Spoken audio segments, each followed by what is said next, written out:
Jadi, kami dari kelompok 4 kelas C akan menjelaskan mengenai materi yang telah kami pilih, yaitu demokrasi Pancasila dalam mewujudkan keadilan sosial di Indonesia. Yang pertama akan dijelaskan oleh saya mengenai pengertian demokrasi sendiri. Demokrasi berasal dari kata demos dan kratos. Demos artinya rakyat dan kratos artinya kekuasaan, di mana demokrasi itu adalah kekuasaan yang dipegang oleh rakyat.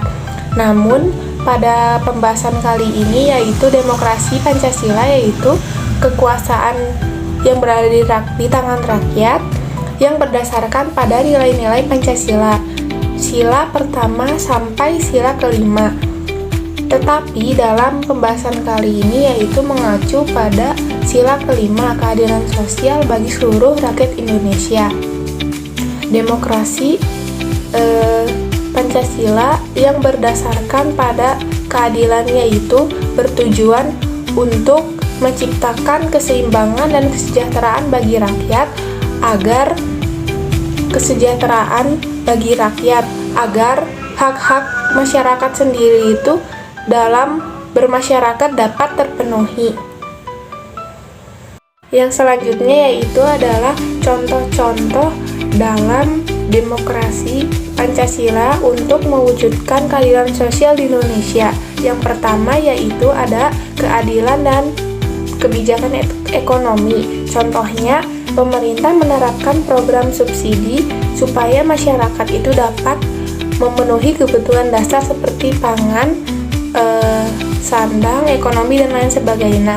Yang kedua yaitu adalah penghormatan terhadap hak asasi manusia. Contohnya yaitu menerapkan undang-undang yang untuk melindungi hak-hak pekerja ataupun berorganisasi, seperti mendapat upah yang layak untuk mendapatkan kondisi kerja yang aman dan sehat. Dan yang ketiga yaitu ada pemberdayaan masyarakat. Contohnya program pelatihan untuk wanita yang berada di daerah perdesaan seperti kerajinan tangan atau pertanian, untuk supaya mereka itu dapat mandiri secara ekonomi dan dapat berkontribusi pada kesejahteraan keluarga serta komunitas. Yang keempat yaitu adalah musyawarah untuk kesejahteraan bersama. Contohnya pada tingkat desa diadakan forum musyawarah untuk melibatkan semua masyarakat untuk berdiskusi melaksanakan pembangunan infrastruktur seperti membangun jalan desa.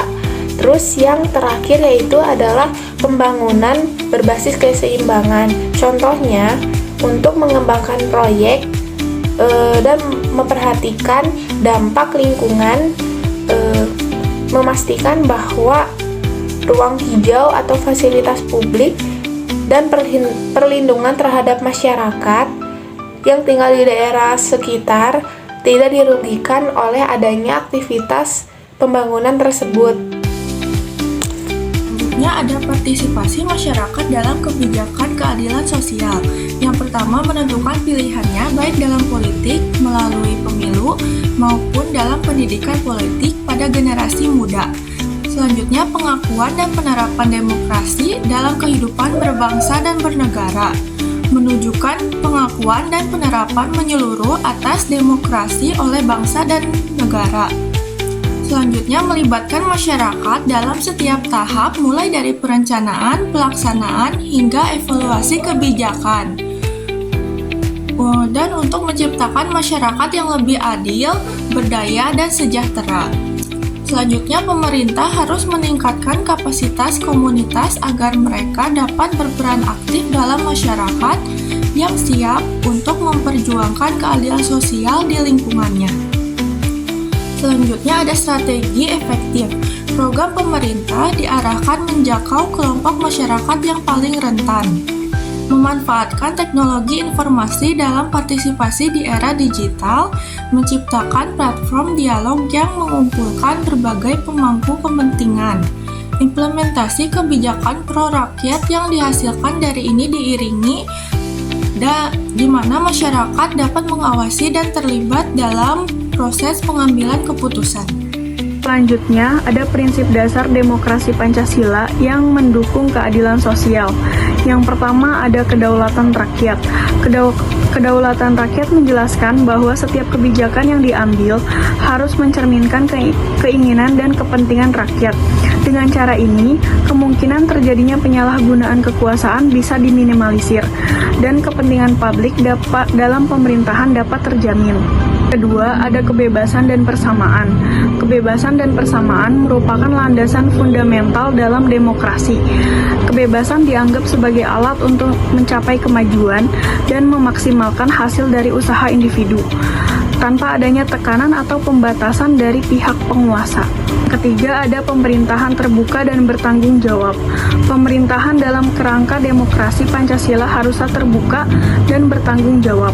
Hal ini meliputi beberapa prinsip, seperti adanya Dewan Perwakilan Rakyat yang dapat mewakili suara masyarakat, lembaga kehakiman yang mandiri dan bebas, serta kebebasan persamaan. Selain itu, penerapan prinsip negara hukum, sistem partai yang beragam, pemilihan umum yang jujur, prinsip mayoritas, serta perlindungan terhadap hak dasar dan hak-hak minoritas juga sangat penting. Dari beberapa penjelasan kelompok kami tentang demokrasi, dapat disimpulkan peranan strategis demokrasi Pancasila dalam menciptakan masyarakat yang adil, sejahtera, dan harmonis.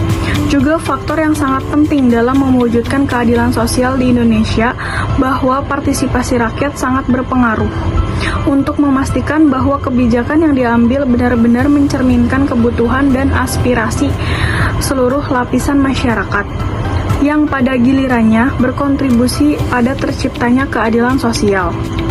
Serta dalam kerangka demokrasi Pancasila, menegakkan hukum yang adil dan merata sangat diperlukan untuk mencegah pelanggaran hak dan ketidakadilan bagi setiap individu dapat hidup dengan bangga dan sejahtera.